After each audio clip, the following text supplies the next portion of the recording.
trying to look good. All right, looks like we are live. So hope everybody's having happy Valentine's Day. Hope everybody's having a good Valentine's Day. Carrie, did you get any flowers or anything like that? I got a box of chocolate. Yeah. It was quite nice. Cindy, how about you? Did you get anything special? I got cards and chocolates as well. Awesome. And you? Well, I'm sure I'll get something when he gets home. You better. No, actually, we're leaving tomorrow on a little tropical getaway. So we said that was going to be our gift to each other. Okay. So. Yeah. But he should still have some flowers. All right. Well, I'll go ahead and get started. So I'm Shantae Marquez. Welcome to the Dog Gurus Live, and I'm here with Carrie Campbell. We are one of the handful of Dog Gurus Profit Network coaches, and today is a very special day because we are joined by Cindy Carter, and she hosts the Social Dog Podcast and owner of Wags and Walks in Mobile, Alabama. So before we get started with Cindy and learn about her expertise, I'll just go ahead and tell you a little bit about the Dog Gurus. So we help pet care businesses launch, grow, and profit, and we offer one-on-one coaching as well as staff training resources. So a couple of things that make us unique is that we are a collective of pet care business owners who share passion in helping others and really want to help elevate the industry and how we care for the pets that we serve. So we are the only all positive reinforcement staff training course, and we are accredited by PAC, CCPDT, and AAVSB. So I'll also invite you to our live event. It's called the Business Breakthrough Workshop in Denver, Colorado, April 9th through the 11th. And it's perfect if you are just starting out, if you're in your growth phase, even if you're, at the end and you're looking to formulate plans to exit out of your business. We have something for everybody. And today only, you can actually get up to $50 off your ticket with a special promo code called labeled with love. So I'll share it right there. And I'll go ahead and actually put the link of the event in the chat, and you guys can use that and get some dollars off. Every little dollar helps, doesn't it? Absolutely. I love the dog balloons. Yeah. All right, Cindy. So welcome to the live. We are very grateful to have you with us. Before we start talking about fearful dogs and how you care for them in your boarding and daycare facility, tell us a little bit about your background. Well, I've been passionate about dogs all my life and have been following my passion all along, and just been working on a daycare pet resort for 20 years. But I want to say this, since you brought up the workshop, I've been a client of the Dog Guru since 2019, and someone brought this to my attention today. My business has doubled since I started with the Dog Gurus. Your revenue. Yeah, absolutely. So I'll be transparent. My revenue was around 400,000. Now it's at 800,000. I'm profitable. My staff is educated, and they're just as passionate as myself, and they're continuing their educational path. It's just a wonderful program. It's all about the dogs, right? We want to make sure we're doing our absolute best for the dogs. And I feel like the Dog Gurus brings that to the table with the ultimate integrity. So I highly recommend the workshop. Thank you, Cindy. We really appreciate that. Yeah. I wasn't paid for that or asked to say that. I'm just putting it out there because I think it's that important for the care of dogs everywhere. Absolutely. So do we. So tell us a little bit about your background and your podcast, Social Dog. So a buddy of mine opened up a recording studio, and I think this was in 2018. And I was constantly on the phone with people telling them how to house train or how to do this or how to do that. and it just was eating up all my personal time and making me a kind of a grumpy person. So someone suggested, why don't you do a podcast? And a very grumpy person. All right. A female dog. But anyhow, so I started the podcast, and whatever I felt my staff, the industry needs to be more educated on. Today we had Dr. Deva, who wrote a book called The Allergic Pet. And every week, I'm educated a little bit more, and so is our audience, as to how to get your dog to quit itching and allergies and all kinds of this amazing things, amazing behaviorists, how to deal with fearful dogs, which is what we're going to talk about today. Knowledge is power, and it's constantly evolving and changing in our industry. You think, well, I know it all by now. Everything I knew 10 years ago has changed. You have to stay on top of it. Absolutely. Thank you for having me. I'm grateful. I'm equally as grateful and proud to be here with you guys. Oh, well, we love you, Cindy. So, So let's talk about fearful dogs, because I mean, this has always been a thing in our industry, because obviously we're taking dogs out of their normal environment and they're coming to stay with us. And some dogs are fine with it and they just zoom along. It's like Disneyland for them. But there's other dogs that are really shy. So let's talk about the first steps. Like, how, for those who are newly starting out with staff that want to educate them on how to work with fearful dogs, how do you approach a fearful dog when they actually walk into your facility? What are some steps that should be taken?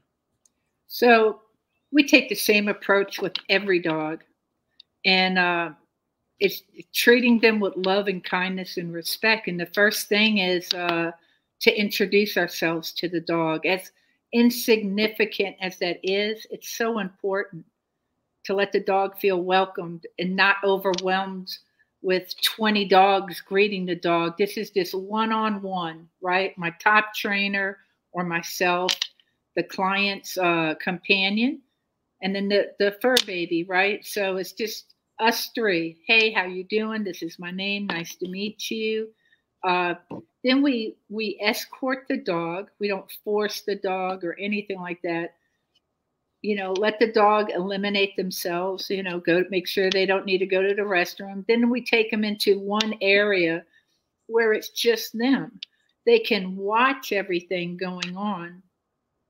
They can see the dogs that come regularly in different yards. Another thing is the quantity of dogs. A lot of people just throw all the dogs together. That's insane. That is insane. I believe we all are in agreement in this, all the dogs need to be separated by age, size, and temperament.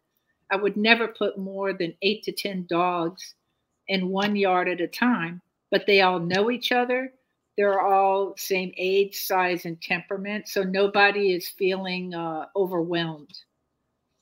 But from that dog, going back to that dog, kind of watching, where am I? What's going on? You need to give that dog time to acclimate. And the whole time, you have one person assigned to that dog, and that person is taking notes like a ninja. Is the dog walking up to a fence to maybe greet another dog? Or is that dog shying away and the dog has plenty area to shy away? We want them to feel comfortable to back away, where they're not comfortable even greeting a dog. A lot of dogs don't even know how to be a dog at this point. So it's basically a first date, right?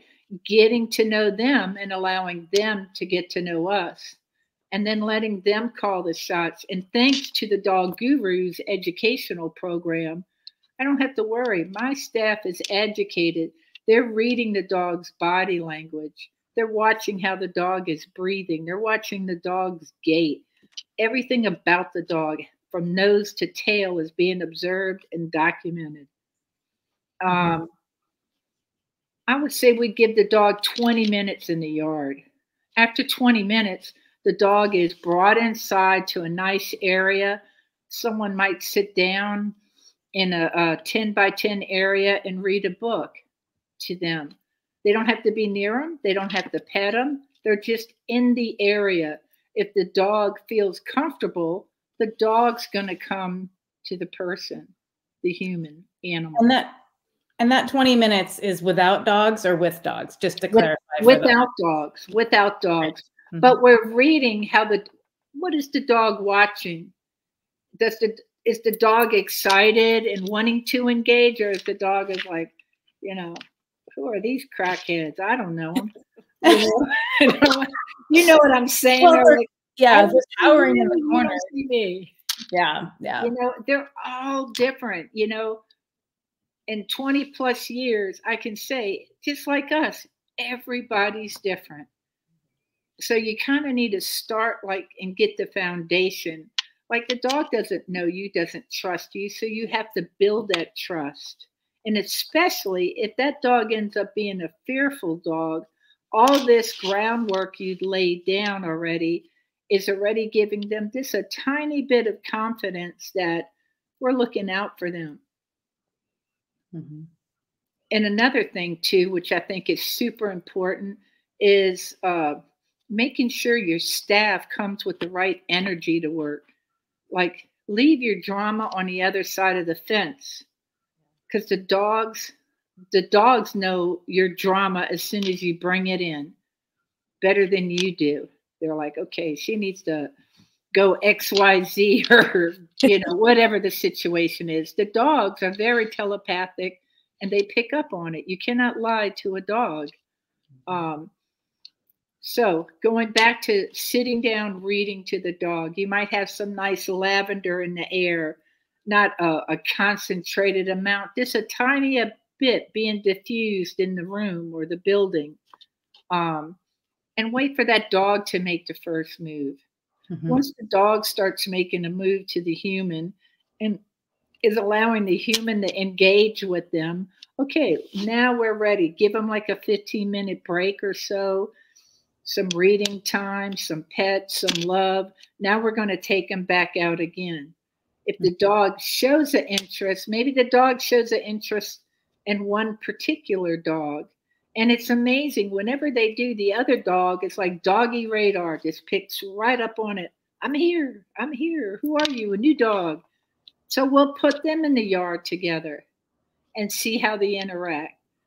And are they going to each other, or is the other dog trying to hide? So that's kind of how we get started. And there's so many different tools now. Say you have a client who calls up and wants their dog to start.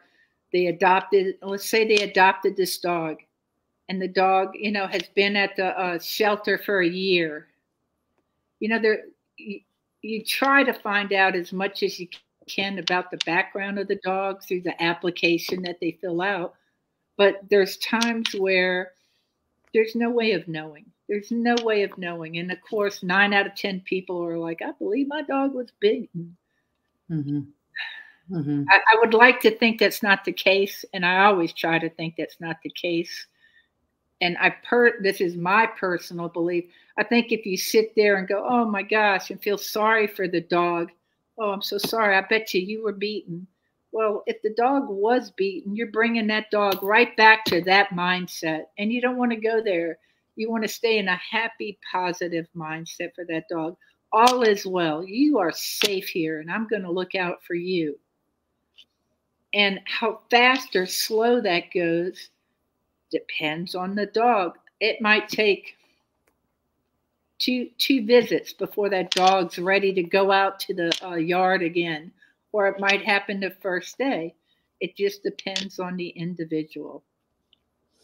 Great. So let me just recap a couple things for people listening. Okay. So one of the main things that I heard you say is when you do have a dog, any dog for that matter, but more importantly with a fearful dog, is, you need to let the dog make the choice to come and want to be in the environment.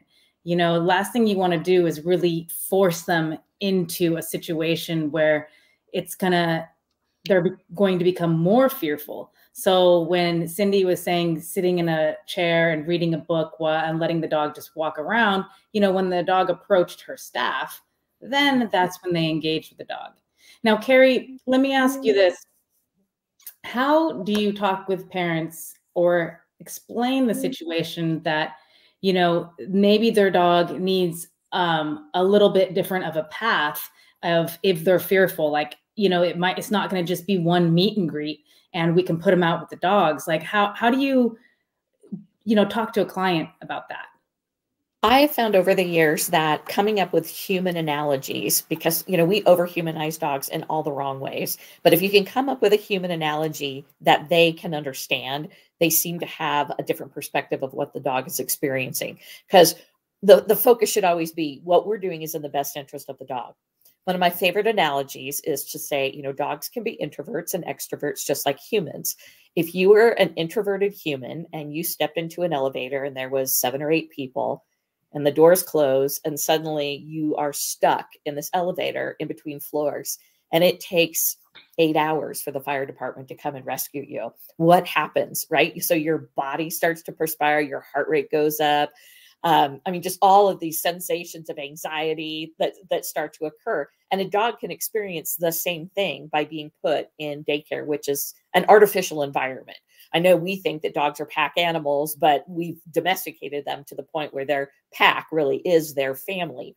So being able to kind of approach the conversation with the pet parent, having an analogy that they would understand from a human perspective seems to help them understand that they don't have a bad dog. It's just that their dog is not ready for the environment. So what can we do to help build the confidence of the dog so that they can adjust to the environment? Because we don't want to just push them in the deep end and hope they swim. You know, you want to kind of find that, you know, that wading pool area where they get their feet wet and they become more comfortable with some little water wings on, and, you know, and then they can go into the deep end. So that was always my approach. And I found that it worked really well because they were able to put themselves in the dog's position by giving them a human analogy.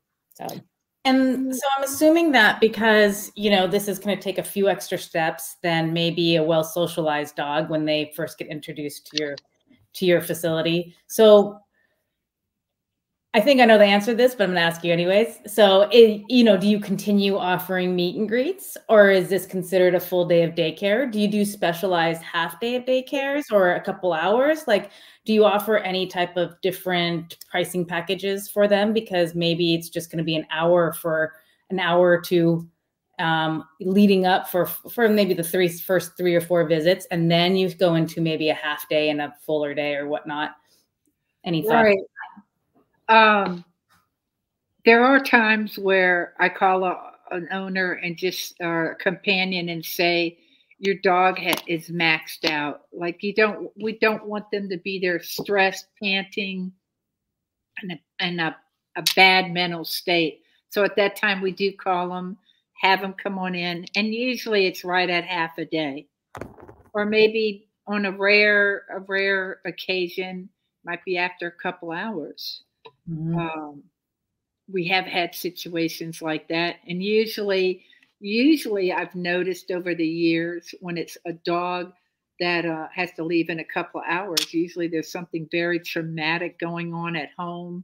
And the dog has been glued to one person, helping that person get through whatever they're going through. And that dog has just been, can't stand being away from their companion. So that's when you really have to take it to much smaller steps. Mm-hmm. We used to do an introductory package. So it was like, here's the value of maybe what 3 full days of daycare are, but we may need to break this up into smaller chunks. And so that's why we called it the introductory package, because it may be that the first day is an hour and the second day is 5 hours, and then the third day is a full day, or it may take 5 days where they're only there a couple hours. But it was giving them the ability to kind of have some credit so that we could build the dog's confidence to get into the program. Cindy, you were just saying something, and I need more caffeine, Cindy, right? I was on I told you. You know, it's an opportunity to create a specialized package, which could be another revenue generating idea too. if your facility is set up, if you have the staff set up and have the confidence to work with the dog like this and really bring them in, you know, there could be an opportunity there, you know, for clients. I know what I was going to say. So it is an opportunity for you as a business to create a different revenue stream for those dogs. And that may be social dog walking. It may be some individualized enrichment daycare. But yeah, you can come up with some additional areas that you can help this dog, but it may not mean that they're immediately going into a group place type setting. And the other thing too is that, you know, like Cindy mentioned about a dog that may be experiencing something with one of the companions in their home. Right. You know, it can very well be that a dog has separation anxiety, which is one element. And then there's also kind of isolation distress. So if a dog just can't be left alone, and they have to be around a human being. It's not that they are so attached to Cindy, they can only be with Cindy. It's just that they have to have some living being with them. And that's something you can work through. And they may not be comfortable and stress-free while they are there, but you are filling that niche that they need to have a human companion around them. Because, you know, sometimes those situations occur, and when an owner rescues a dog or purchases a dog and then they end up with some sort of isolation distress, they still have to go to work. They still have to function in their normal lives. So how can we partner with that and help those fearful dogs? So I think, you know, when you can come up with some different revenue streams that will address that, but in baby steps, that's a great way that you can approach those fearful dogs. Yeah. And I also want to really stress to people that, look, this doesn't have to be a trainer working with these dogs. Right. You can teach your staff how to do this. I mean, how did you guys teach your staff to work with the dogs? Dog Guru Pet College. Yeah. Well, okay. But that's true. Yeah, We be transparent here. Yeah. Be transparent here. Before the Dog Gurus, I felt like I had to overlook everything. I had to supervise everything. Not that my staff wasn't amazing, but I just always felt like I had to oversee everything personally myself for it to be for the dog, right? And That's exhausting, right? It drives me crazy. As a it'll make visitor, you it's sick. exhausting. It'll make you very, very sick. Your body does not like you operating. It puts you out of balance. And we you know, the number one goal here is we want our dogs balanced, and we want to be balanced. That's the bottom line, right? So by systems such as the Dog Gurus, PAC, holy cow, what a game changer PAC is. My staff, my management, my trainers, they're PAC certified. I just put the paper on my desk. I know it's good as gold. I know they're good as gold. Mm-hmm. There's no way they would pass it, and it's very, very difficult. There's no way they would pass it unless they really know what they're doing. So that gives me peace of mind to work on growing my business, because I know my staff is doing a phenomenal job. And if they do run across, sometimes, you know, it's important to remember to collaborate.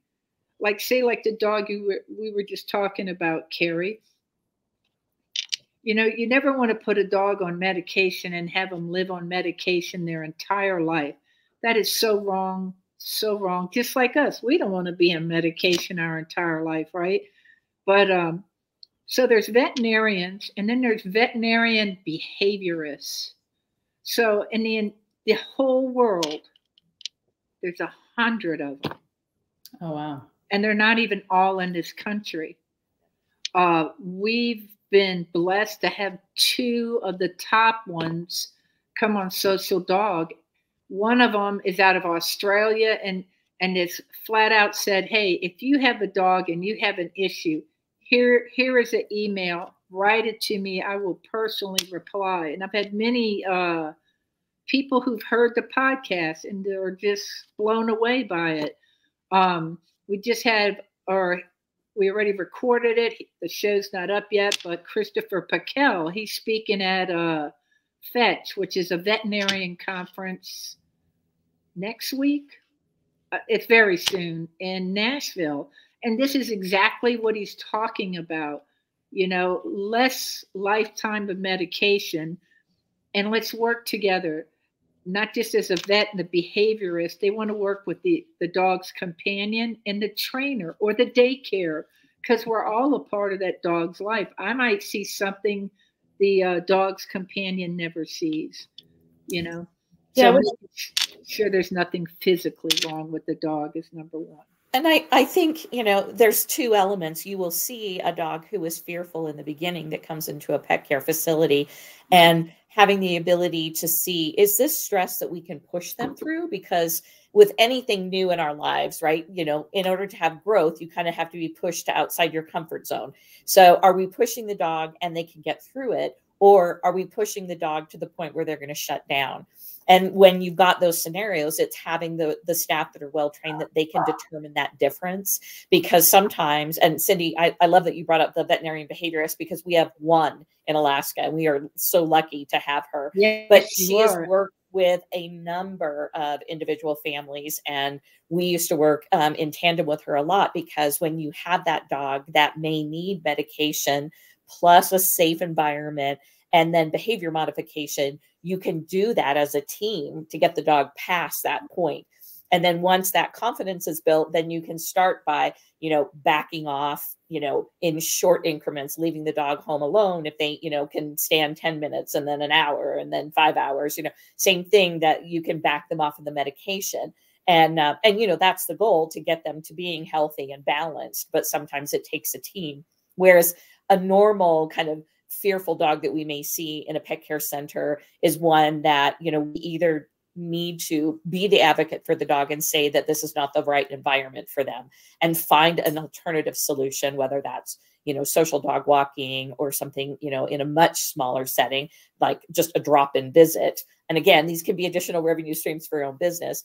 But you can also, let the pet parent know of the dog that you can push through, that it may not be they're super happy and excited the first few times they come to the facility, but they are going to get through this. And if we see that they can't, if there kind of is that brick wall that they hit, then we'll have that conversation when it happens. But right now, what we're seeing, we think we can push them through. So let's talk about, just to make it really clear to people, what are some characteristics that you would see in a dog, or some behaviors in a dog that you're going to say, you know what, let's take a step back. This is not the right environment. We're going to recommend these next steps before we come back here. Like, what would that look like to somebody working in that facility? Avoidance. The dog, and it's important to have things in the yards or in the building where the dog can take a break from the other dogs. A lot of times you see these dogs in the corner. It's not like they're timed out with their nose in the corner. They're in the corner because it was like, I don't see you, you don't see me. They're drooling, their tongues are cupped, their moon eyes. They're very it's very obvious. They try to make themselves small, Yeah. Sometimes they crouch down. They're very avoidant of eye contact. So yeah, I think those are probably some of the most common things you see. They're trying to make themselves small, invisible. They don't really want to be in that scenario. So, from a staff perspective, you want to make that approach very slow, and, at the pace of the dog. You don't want to rush up to them. And, I think about all of the interactions pet parents used to have in my lobby, where there's a little dog and here's this guy who's 6'6", and he's like, "Oh, puppy," and he's like bending over, Yeah. And the little dog's going, "Oh my God." Yeah, their perspective is like, Yes. Yeah, which it brings up a good point. Like, I mean, some of the, before I move on, it's like, obvious characteristics are, if they're aggressive, if they're actually going to start snarling and showing their teeth. I mean, that's pretty obvious, but I think it just needs to be stated. But I think for somebody working new, like the front desk or something, maybe they haven't worked in this environment before. When they see a dog that's scared and they're sitting in the lobby, I think their first instinct is to want to comfort the dog and go and pet them. But actually, what we want to do is let the dog come up to you, or come up Give to them that space, give them time. Right. Yeah. Let them approach on their terms. So, yeah. So I was just going to say, we all have X amount of tools in our tool belt, and dogs aren't like, you just need these 3 tools and you can fix every dog in the world. It doesn't work like that. But when you go through all your tools and it's still not working, it's time to collaborate and do what's right for the dog. Mm-hmm. You see, we get so many clients that attend, like go to other daycares where there might be 25, 30 dogs in one room. And they're like, my dog just sits in the corner all the time. Mm-hmm. Well, your dog is not stuck in an elevator, right? But yet someone at the facility that's telling you they haven't been educated properly. Their heart's in the right place, I'm sure. Yeah. But they just don't have the education. Yeah. And your school kid's teacher is educated, right? The dogs deserve better. Yeah, absolutely. Well, wonderful talk, you guys. Any other little tidbits of wisdom before we sign off? One great tool I was going to mention, I'm sure you guys have experienced this. You have those special dogs that come to your facility that are like every dog's best friend. And these dogs, they will crawl up to the fence near the fearful dog's yard and lay there and lick and roll over and just entice that dog. It's the most beautiful thing. And then that dog will be like, well, okay. And the next thing you know, they're playing at the fence. It's like, my day is done. So I have 2 comments about that. They are the best dogs. We would often use those as evaluator dogs if we were evaluating a new dog because they are so neutral and balanced. But then on the flip side is that we were very careful to not use them over and over again. So, we would look for that quality in multiple dogs because we didn't want to always put that one friendly, super well-balanced dog that was neutral in every evaluation because it became too much. Even they have a point where they're like, okay, I'm done. I don't want to meet another new dog today. Right. But you have that tool there. Yep, absolutely. So, and God bless them. I mean, they're just when they try to make themselves small and like, hey, I'm right here and I'm not a threat to you. Come over. So and once they befriend you, that's it. You're their best friend forever. Yeah, they're really sweet. They feel safe with you. There is, just because we've had the conversation, I do want to say one other thing, though, about dogs that can be fearful or insecure. For many, many years, I was the person that rescued the dogs that nobody else wanted. So I had a house full of behavioral issue dogs that could not come to daycare, which broke my heart because when I got to the point that I have 5, my ex-husband was like, no more dogs. I had my weirdo dog daycare at my house, and then I had my paid facility. But in that experience of about, 10 to 15 years where I had all of those dogs that had behavioral issues, the one thing I grew to learn a lot about was collaborating and having that kind of team of people to help you with this dog. But also realizing that in some cases, the dog's world may be very small. So we had one, and I mean, he was fine in our house and in our backyard, but I couldn't take him for a walk in the neighborhood. He went in the car once a year to go to the vet to get his prescription refilled and any vaccinations. But he had a great life. He lived to be almost 15 and he had a great life, but it was just a very small world. So, sometimes we have to respect that in a dog too. It's just how they're wired. But that's right. Yeah. So yeah. I have one of those right now, actually. So I mean, I found her on the street, actually, an industrial area, part of Long Beach, and she just was very, very traumatized, and she's come a long ways, but she prefers her world to be very small, and we're okay with that. She doesn't have to do anything she doesn't want to. I want to throw this last tool out: animal communication. Everybody can do it. Everybody should take an animal communication course because what an eye opener that is. Especially when you have with any dog, but with a fearful dog, you can uncover things that might have took you years to figure out. Yeah. So Absolutely. Well, thank you so much, Cindy, for joining us. We really, really appreciate it. thank you. I'll just wrap it up and one more time show our special for our live event. Today only, you can use the promo code with love and get up to $50 off your ticket. So take advantage of that. I did put the link into the chat. And of course, I'll welcome you to join our Facebook group, Grow Your Pet Care Business. We just have 2 rules, and that is be nice and no selling, because we really want it to be a platform where people can go and help each other out, give advice, and just be there for each other. So everybody have a wonderful Valentine's Day. Hope everybody is, their day is filled with love and laughter and joy. So Puppy dog kisses. Have to throw in the dogs, right? Yes, absolutely. All right. Take care, everyone. All right. Bye-bye.